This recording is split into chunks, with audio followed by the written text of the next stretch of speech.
बाळंतीण असो किंवा वयोवृद्ध, जेनझी असो किंवा जेन अल्फा, सगळीजणं नक्की आवडीने खातील अशी ही अळीवाची किंवा हालिमाची खुसखुशीत आणि क्रंची असलेली वडी. अळीवाचे लाडू सगळ्यांनी खाल्लेच असतील. ट्रेडिशनली अळीव भिजत घालून मग त्याचे लाडू करतात, पण हे लाडू सॉगी होतात आणि त्याला एक वेगळाच दर्प येतो. मी ही केलेली वडी खुसखुशीत होते आणि म्हणूनच मुलं पण आवडीने खातात. पाऊण वाटी अळीव ड्राय रोस्ट करण्यासाठी एका जाड कढईत घालून मंद गॅसवर भाजत ठेवले. असे ड्राय रोस्ट केले ना की अळीवांना असलेला उग्र दर्प कमी होतो आणि अळीवांना एक कडवट चव असते, ती पण जाते.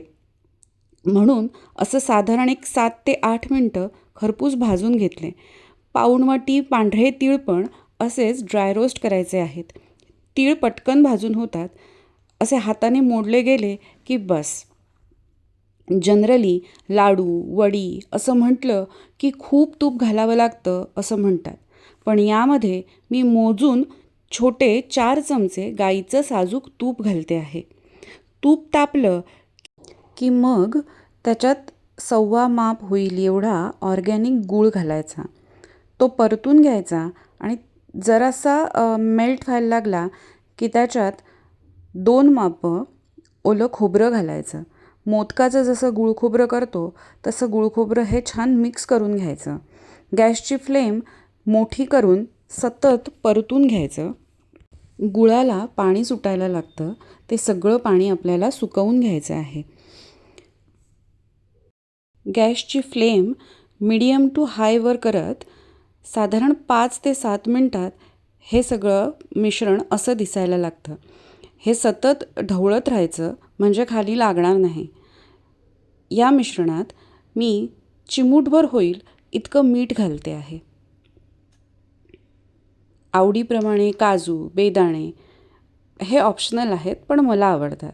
आणि हे भाजून ठेवलेले अळीव आणि तीळ ह्याच्यात मिक्स करायचे. हे सगळं पुन्हा एकदा ढवळून घेऊन त्याच्यात वेलची पावडर घालायची आणि थोडीशी सुंठ पावडरही घालायची. ह्याने सुद्धा छान सुगंध येतो. हे सगळं तुपाने ग्रीस केलेल्या एका परातीत ओतून घ्यायचं आणि छान प्रेस करून घ्यायचं, म्हणजे वड्या पाडायला मदत होते.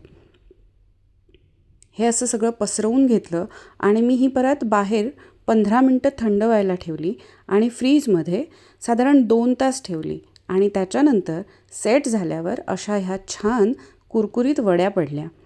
तुम्ही पण अशा वड्या नक्की ट्राय करून बघा.